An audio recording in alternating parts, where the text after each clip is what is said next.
right, Jeff is here, hopefully. Music may or may not be playing. You may or may not be able to hear it. If you're in the chat, thanks. I'm going to say, I'm trying to remember.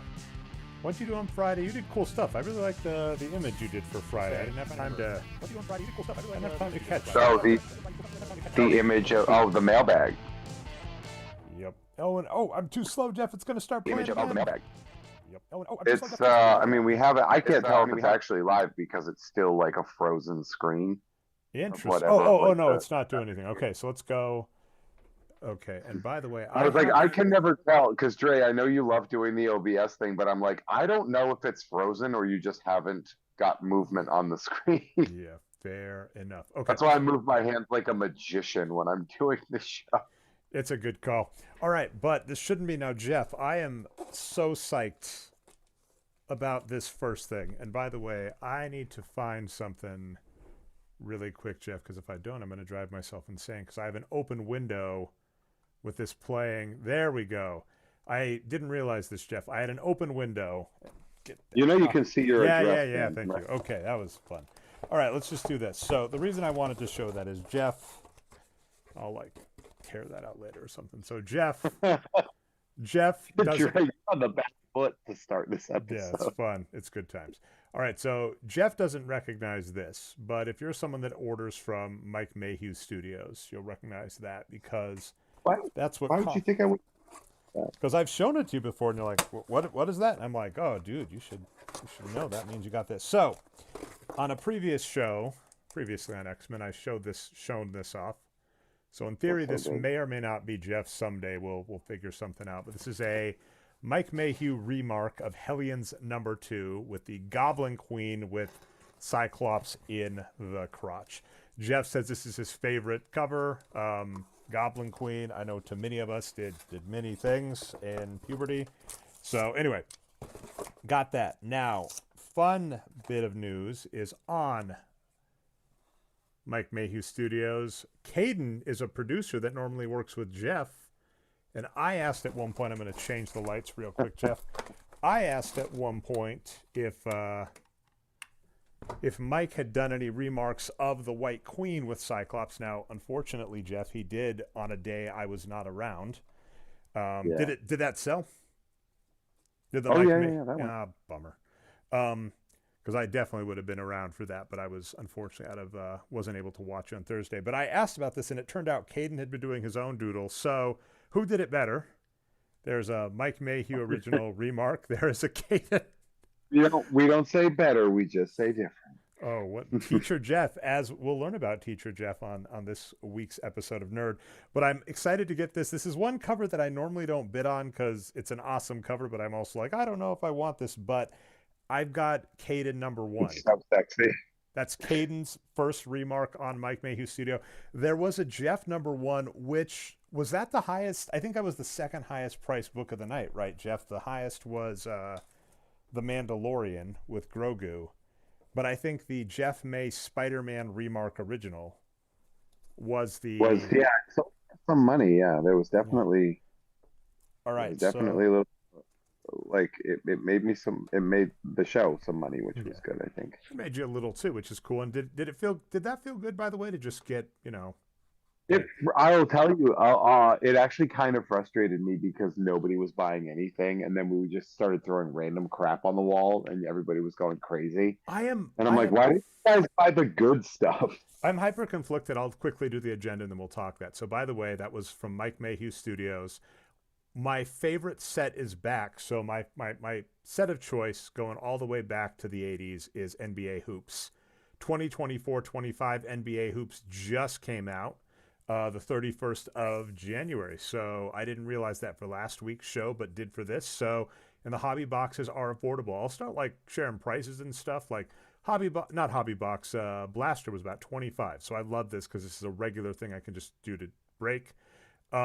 I do have a minor update on the project, so we're going to do that first. It is NBA related, and then we'll get going. So I'm a little behind on this for a litany of reasons, Jeff, but I have been wanting to send stuff to people in the mail just to see if that makes any sense, right? To see how hard it would be to, say, send to Europe and other countries. And I know you've had some fun with that. All right. What I do have here is, we'll have my nerd numbers there as my backdrop. I have someone who is a fan of Croatian basketball. And I have a number of Bojan Bogdanovic cards that they saw me break. And so I have been doing some collating, reorganizing of my sets. You know, I got these nice little clips, to the sidekick clips to go in the boxes. I got some extra boxes. I've been organizing. I've been throwing stuff in recycle that's never going to be worth anything. But I do have a shocking number of numbered Bojan Bogdanovic cards. I have a swatch patch, a numbered swatch patch from him on the Kings. This is a rookie Mario Hezonja that I did break on the show. And then just the base rookie Bojan Bogdanovic. And I do have some Drazen Petrovic, another big name Croatian basketball player.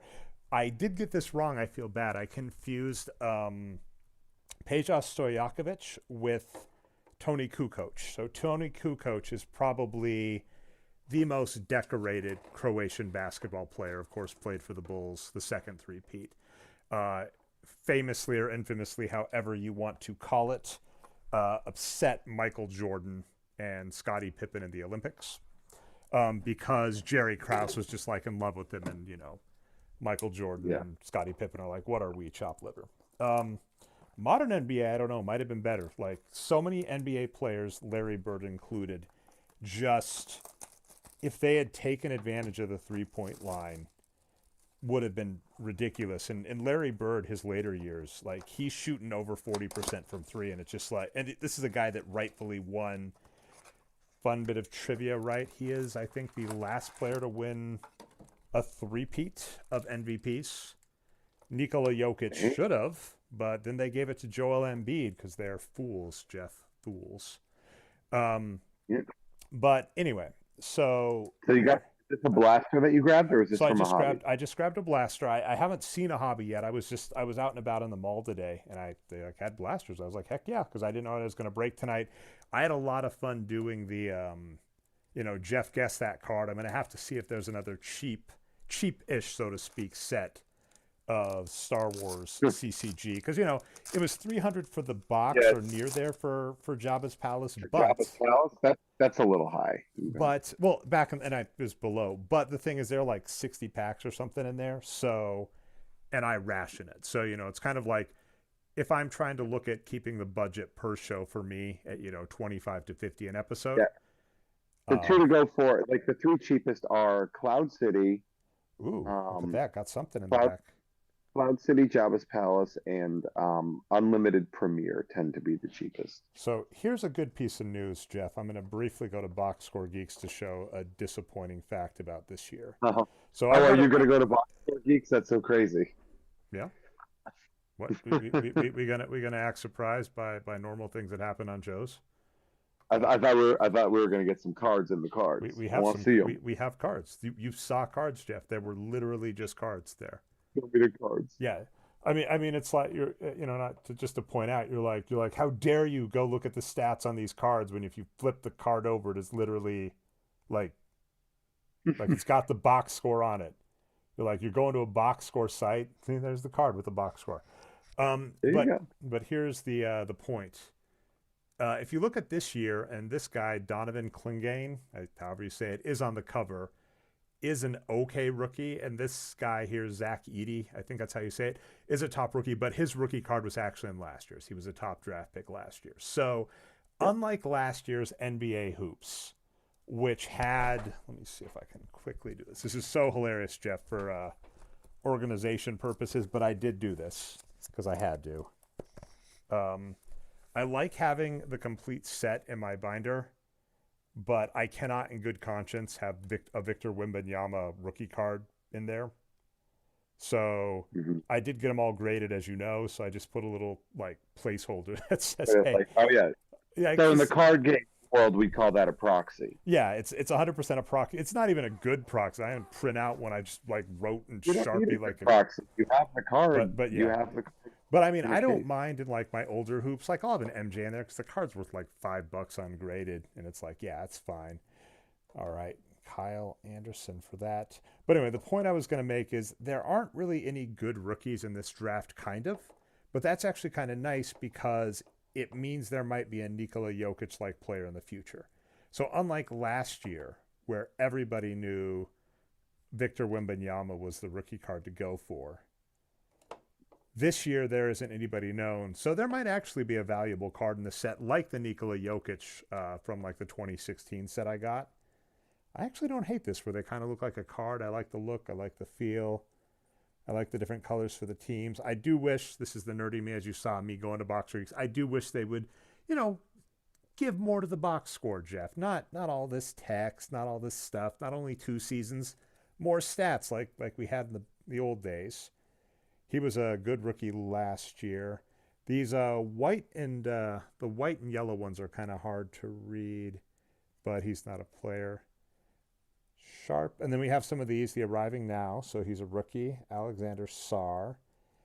Scottie Pippen Jr. And, ooh, that's not bad. Like what, a cracked ice, I think is what that looks like. And let's see if it says on the back.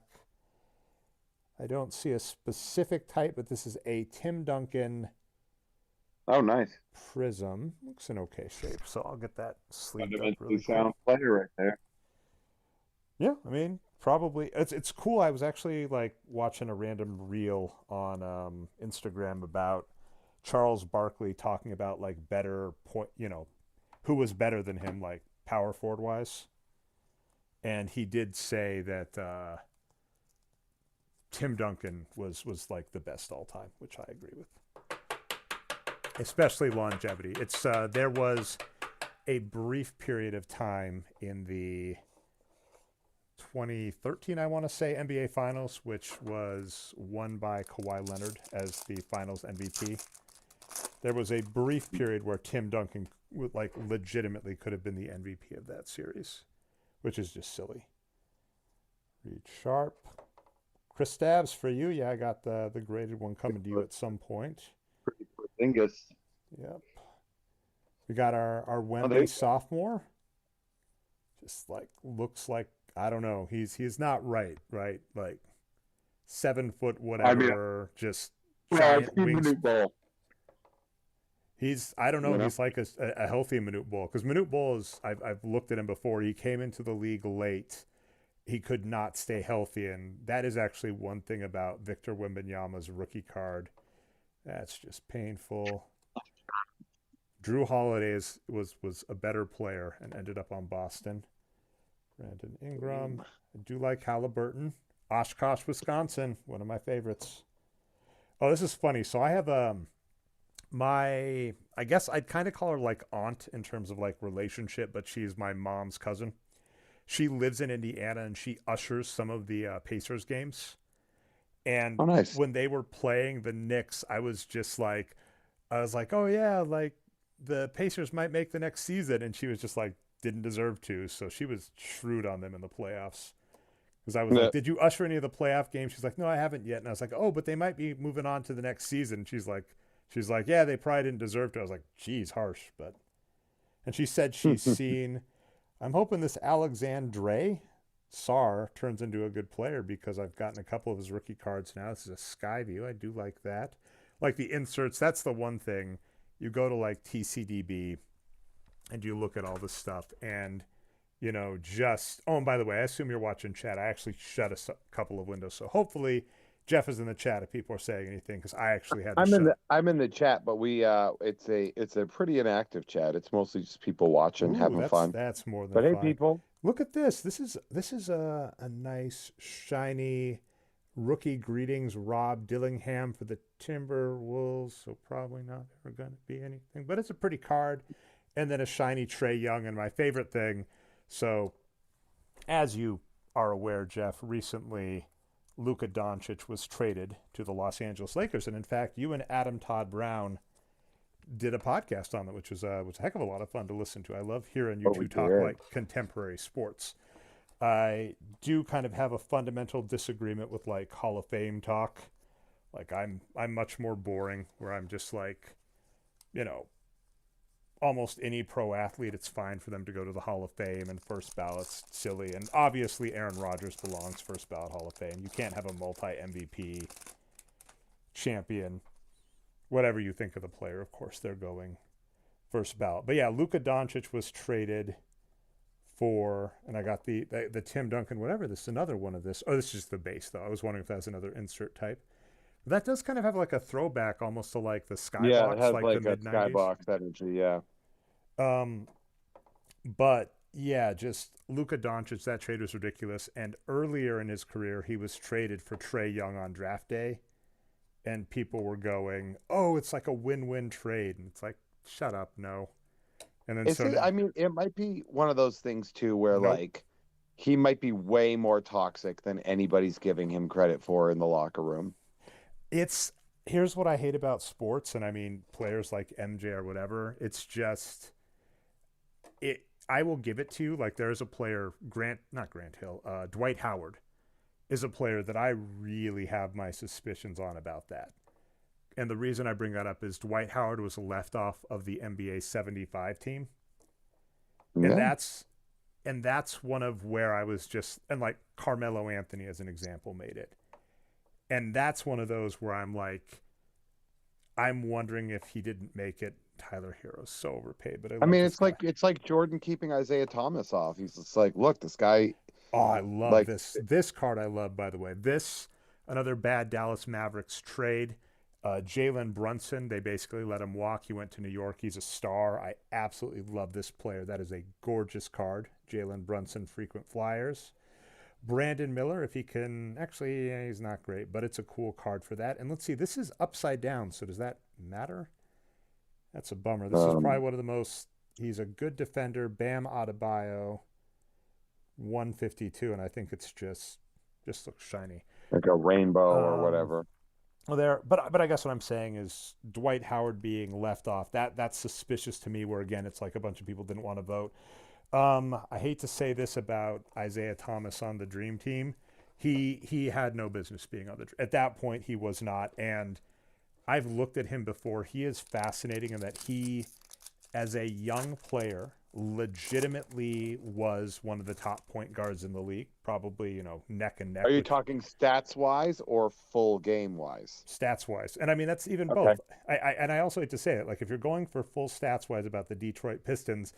It really was, and you can discuss whether or not it was legal or not. It was their front court of like Lambier, Sally, and Rodman, who were willing to just check people. Yeah, so like legal, but there wasn't going to be good game chemistry on there. Like I think Isaiah Thomas deserved to be on there, except that people didn't like his team because of the bullshit they were up to. Speaking of which, there's Draymond Green. Maybe, I mean, you could maybe go for accolades because he'd had a recent but I mean, here's one of my favorite stats, by the way, because I really like the new Isaiah Thomas, the one who played for the Celtics and put it all on the line, injured himself in the playoffs and cost himself millions of dollars a year, because that's what happens if you put it all on the line in sports. But the highest Isaiah Thomas, the first ever placed in MVP voting, was 5th. The highest Isaiah Thomas, the new one who played on the Celtics, ever placed was 5th. I mean, you could maybe go. That doesn't mean anything to me in that era, though. You can maybe go for decoration, for Isaiah Thomas. He didn't belong on that team. Stats wise, he was well past his prime. The question is, I think the only player you could maybe legitimately kick off the two would be Chris Mullin and Chris Leitner, the Chris's. Christian Leitner kind of had to be there. Like they needed that one amateur. Yeah, could have done player. You could have done Shaq that year, but I don't know who this rookie is, but I just like the name. But he's on Detroit, so sorry, you're going to get ruined because that's not the team you want to go to right now. Isaiah Thomas ish, but that's the problem. The thing is this is an argument that you get stuck in all the time, which is you live and die by stats. And I'm sorry, but it's not just stats. It's general chemistry that is a much bigger deal. I hate to tell you, in basketball and teams like that, like for all the talk of team chemistry, like every time in NBA history, a legit good player is put on a team with another legit good player, they just do well if they're not injured. There are other factors that might help, but basketball, of all the sports, like the Moneyball era of baseball, where, like, oh, they found the stats to unlock it. They are, and this, by the way, this is in theory, the rookie you want. He's on one of the hobby boxes. I think he was drafted number 7. He's okay. So I wouldn't pin my hopes and dreams that this card in the future will be a Victor Wembanyama, but I do think there could be a rookie card from this set that is a sleeper that could be good, which is fun, right? Go see him play. I'll have to go up to Portland, hang out with Portugal the Man, and watch him play. That wouldn't be bad. I think the tickets wouldn't be too horrible, but can't you also see like the Clippers and stuff down there? Buddy, you think I would have to pay for tickets? I don't know. They're the official band of the team. Really? That is awesome. You didn't know that? I did not know that. Yeah, they do like all sorts of like contests with them and stuff. I think they have courtside seats. That's really cool. Well, you should for sure, like apparently they've got that. Alex Caruso. I love that the Lakers, the multi-billion-dollar bus family was like, "Hey, Caruso, could you do us a solid and take a couple $1 million? It would just really help us out." I love that in the U.S. where billionaires are like, "It would really help us out if me, the billionaire, didn't have to pay you money." I'd really appreciate that. Anyway,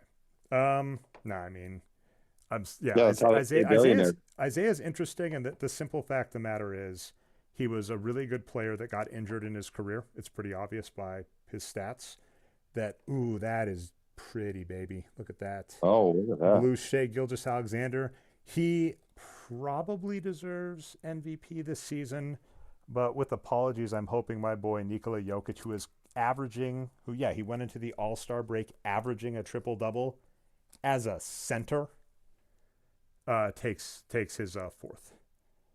That's pretty, though. And I'm a huge fan of Shea. So, yeah. Anyway, I do like the drama and stuff, so it's like, it's funny when... Okay, by the way, last pack.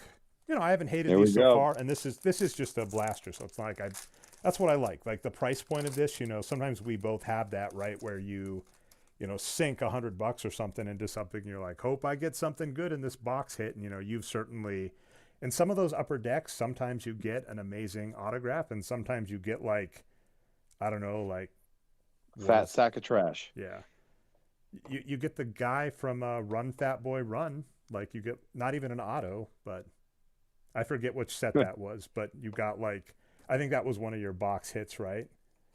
Ooh, love. I do love that. Like just the look of that Yao. That's pretty cool. Oh, that Eternals. Okay, it was the Eternals, and the guy from, like I said, my wife and I have quoted this back and forth because we saw that movie when we were younger. But at one point that guy just in the movie says like, mostly I remember all the humping. So like just randomly we'll say that to each other because we laugh. So I was like, that's a cool card, but it wasn't even like an auto. It was like, a gold of 50 or something. And I think when we like tracked it back, we were like, and that's your box hit for, that $100 box of cards. So it's like, this is a $25. If that was the Eternals box, it was more like a $35 box of cards, if I'm being honest. You got it for 30? Okay, never. Because nobody wants them because they're trash. But they're trash cards from a trash movie.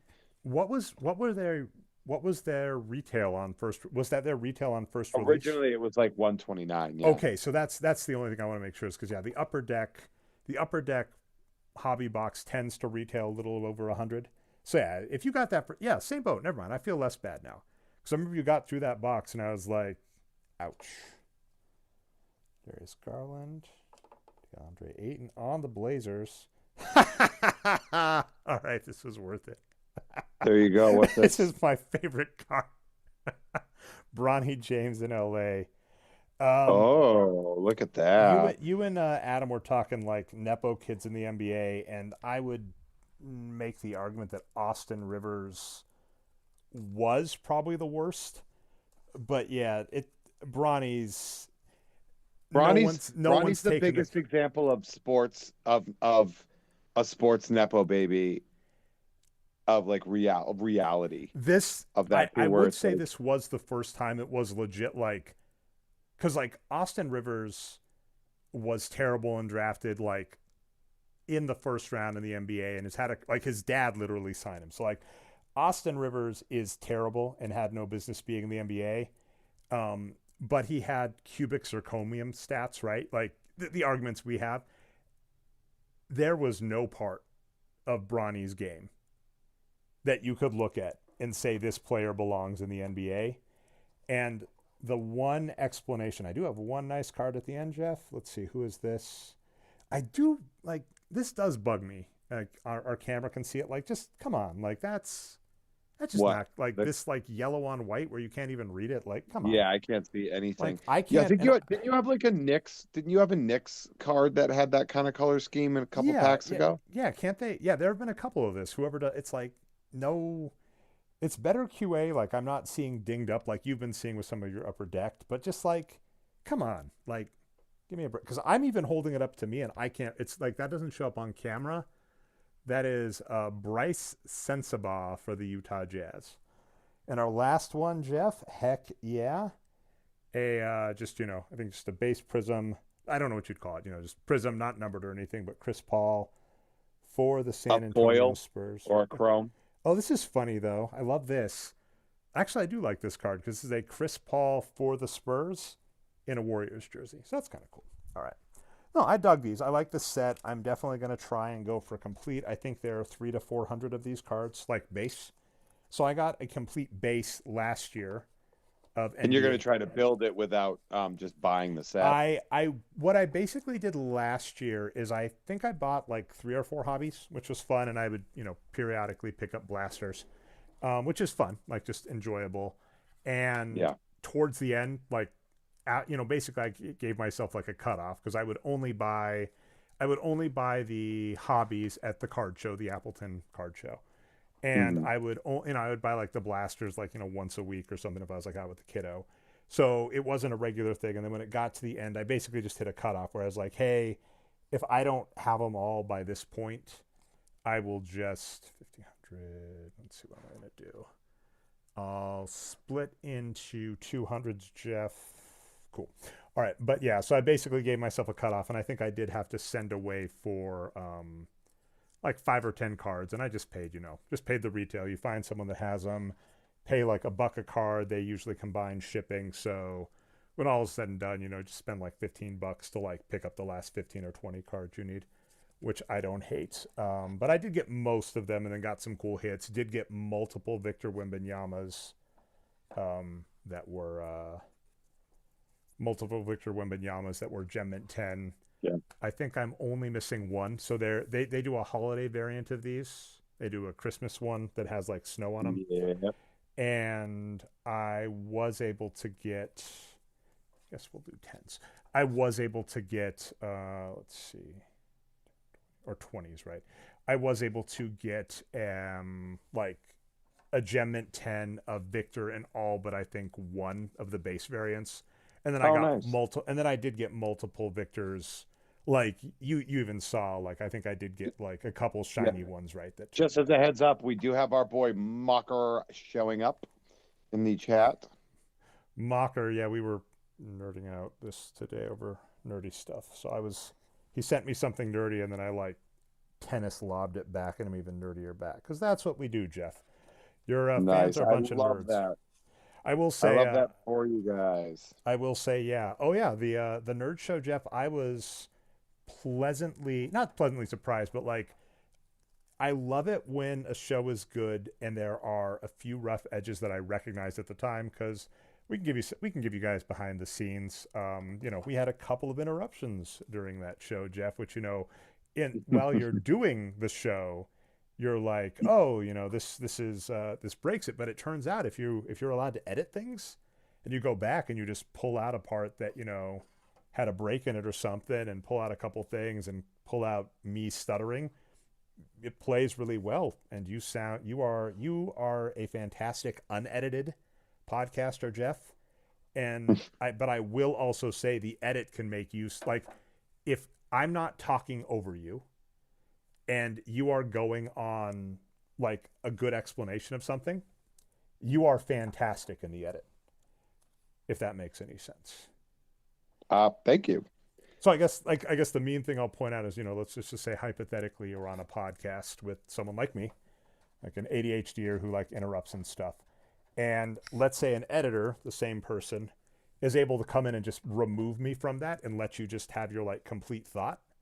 It's like, oh yeah, this is like documentary worthy, right? Like this is like a voiceover person, and Jeff being like, yes, and in 1999, that's of course when Marvel introduced the this and this, and I'm like, I want to watch this full documentary by Jeff May. So go check out the Impulse one. I'm really digging it. The as Jeff kind of mentioned, we don't know the full state, but part of that is in previous shows I've let Jeff do the booking, and you are a fantastic booker, and I am trying to book some people for this show, so it's going to not exclusively. Remember you and John Ryman threw together the Doom episode. I guess that is true. Yeah. I don't really book the show. I only, when you tell me what the subject is, if I know somebody that I think is related to that in some way, I'll usually contact them or something. It's hilarious because you'll be like, hey Dre, I think I might have a good guest for this episode, and I'm like, oh yeah, if you want to, and then you're like, bam, and I'm like, okay. Like I know you have cool friends. I guess I'm not shocked, but it is always hilarious when you're just like, oh yeah, if you wouldn't have any complaints with Nick Cowan on the show, and I'm like, yeah, I guess not. Like, I guess I'll do the guy from the thing that we're talking about. Yeah, you're like, oh yeah, for the He-Man episode, would you like the guy that kind of made the modern state of He-Man statues? And I'm like, I mean, sure, if you wanna, Jeff. So yeah, that's been cool. So we're trying to book some guests for the show. I'm excited if it works out. It will still be comic themed no matter what. And I will say this, Jeff, it goes without saying, comic themed stuff, I am never worried about. Like, if you're someone who has a comic themed podcast of any sort, ideally paying, Jeff is someone that, I think you could go in blind to any comic one and just be good to go. Hopefully I'm not talking too much smoke. No, I'm all right. Yeah. So Jeff, let's finish up. Let me see if I had anything else on my itinerary. I'm just going to sort cards where we talk out the rest of the show. So really hoping I'm able to get those Croatian cards in the mail in the near future. I was hoping to last week. Today I had the day off work, but shocker, it's President's Day, so no mail. And Jeff, so we got behind the scenes about Jeff Has Cool Friends. So we're not getting it tomorrow. Your fans overwhelmingly said, Jeff, we will wait. But we have a cool guest coming. You are welcome to speak to that as much as you want, or if you want to just wait until the episode. Well, I haven't recorded the episode yet. I don't like to promote episodes I haven't recorded just in case something happens. But I will say the person that I was going to record with had to say, look, I have a huge audition tomorrow. I need to literally cram for it. I don't have the 75 to 90 minutes. He's like, I'm really sorry. Like, how can I make it up to you? And I'm like, dude, it's fine. Do your thing. And then I was like, all right, I can scramble. I've done it before. I have people in the Rolodex that I can scramble on and everything like that, right? So I asked Patreon and they did the thing, right? But so I don't want to say who it is because if they somehow can't make it, if they're like, oh, I actually have to leave for Canada right now or something like that, like that happens in that world. I don't want to blow that away, but my next scheduled recording is with an actor who's been in things you've definitely watched. So yeah, that's awesome. Let's see. You've probably got what, Tom and Jeff Has Cool Cards. I Must Break You on Wednesday. Yep, I've got a great mailbag coming up on Friday, by the way. Ooh, like great. I got like a lot, or Alan brought some really cool stuff on Friday, to mint on card, and I got something from my very good friend Tim from our childhood that he sent me that you're gonna love. Oh, is this Tim of let's see, Star Wars Masters of Terrascazi fame? Yes. Oh yeah. Yes, it is that Tim. He sent me some packs of stuff and some actual cool stuff. I'm very excited to show it. Yeah. That's really cool. Obviously Mike Mayhew Studios. It's interesting where I'm conflicted on that. I love. Can I ask you a question about that if I'm allowed to ask behind the scenes stuff? Yeah, sure. So like I can just say no, like just like ahead of time, like I start talking, you just like the rock if me, you and say you're like, yeah, it doesn't go ahead, matter ask me. what you're saying. I'm like, oh, okay. Um, but what I was gonna say is, I love the mystery boxes, but it does definitely seem interesting to me, right? Where you're saying, sometimes people play, sometimes they don't, and it is right. The value is definitely there, and especially on like the remarks and stuff. So I'm definitely curious about like the mystery box business model, or what Mike thinks about that, what you think about that. Because as you mentioned, there are some days, right, where everybody's waiting, for the Lilo and Stitch Elvis one, and are kind of like biding their times when you do like GI Joe as examples. Um, Hmm. but yeah, do you have opinions? I mean, obviously, I'm assuming you just I come in and are told, this is the model, you'll do this, and you do fantastic at it. Well, so like it's not so, like I have a price point that makes it worth it. You got to remember when I'm doing that show, he also has like three other employees. Like it's me, Caden, Mikey, and Mike in the other room working and stuff like that. He's like, look, it's not cheap to run the studio. And he's right, like whatnot. So like I have to have my price point, and he's like, you can't go below this. There are certain books I'm not supposed to like. If a book moves really fast, like say like it's like a GI Joe Snake Eyes, right? We're running low on those, and they sell pretty quickly. That's never a book that I'm just going to be like, and we're going to put this up for $1, right? Like that's not something that we'll really do because that's just losing money.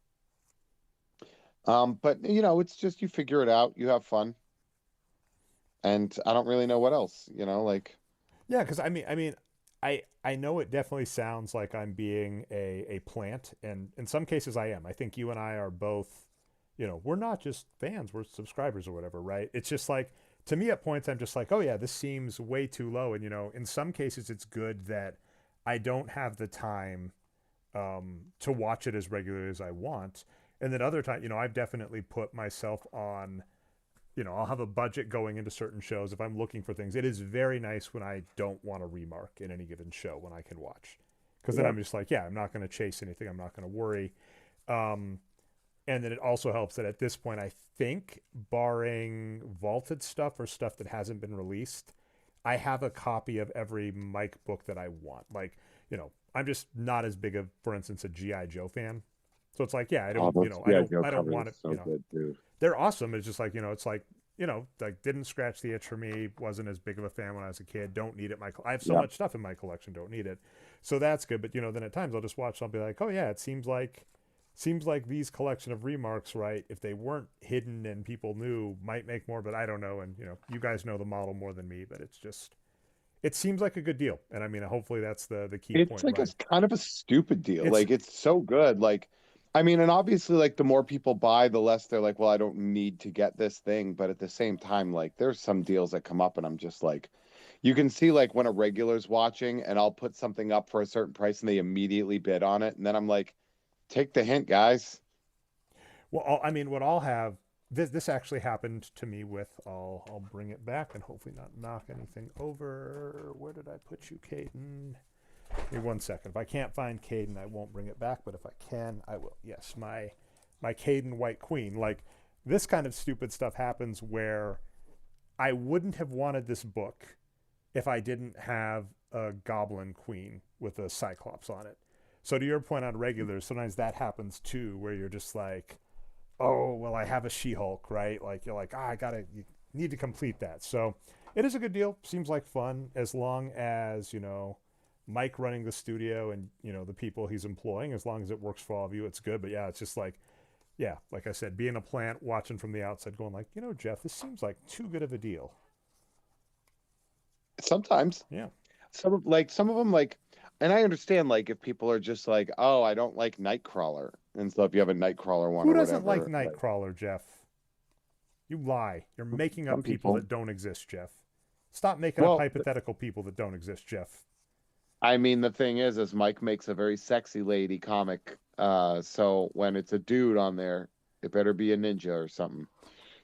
I mean, Nightcrawler's a sexy dude, which is more than fair. All right, so there's that. So that's Mike May. Hopefully, we've talked it up enough. Mike Mayhew Studios on Thursday over at Whatnot. If you're following Jeff on Instagram, hey there, Jeffro2, Jeffro, and the number 2. You always do a nice plug the day before, which has been going good. Not sure if you have anything. You said mailbag plan for Friday, so full Jeff week. And I'm assuming I didn't have time to listen today because it was actually a holiday. I'm assuming you weren't on the Unpopular Opinion Network today, but I also am behind. So no, you don't even like this show. I believe the guests were our good friend Ethan Lawrence and also Jen Scott. Ooh, interesting. Okay. So there's that. Jeff, anything else for the week you want to tell the fine listeners that I can't see in the chat? You all could be talking smack about me. Walker, you're awesome. Walker says he's just bummed that he's asleep during those shows. Yeah, I hear that. It's better for your wallet, man. That's all I can say. Because I've literally even put myself I put myself on a budget, and then freaking Caden and Jeff start drawing stuff, and I'm like, you bastards. I was so happy.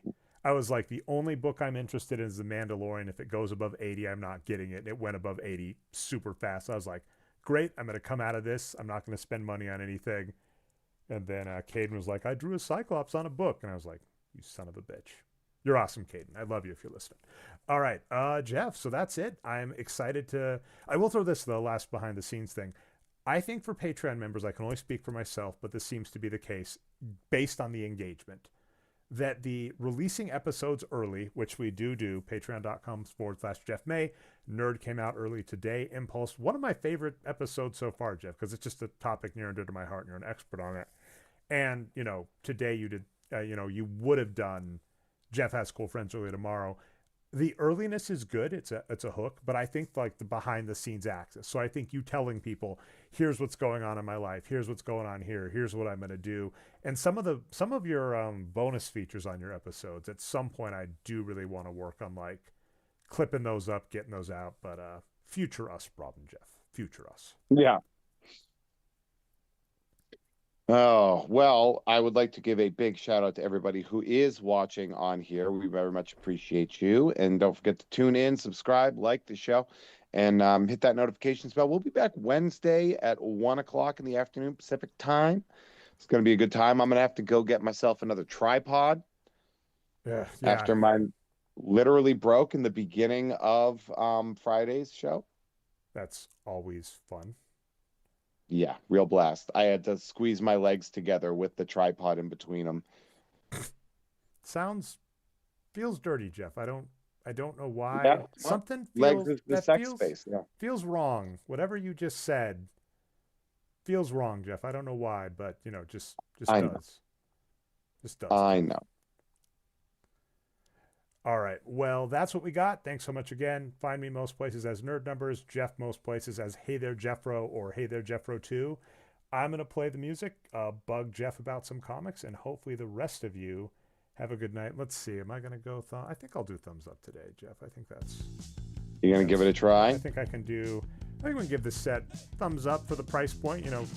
25. 25 is the modern day 15, and I got what I wanted. Well on my way to... getting a complete base. Hell yeah, dude. So sad I didn't get that white queen, by the way.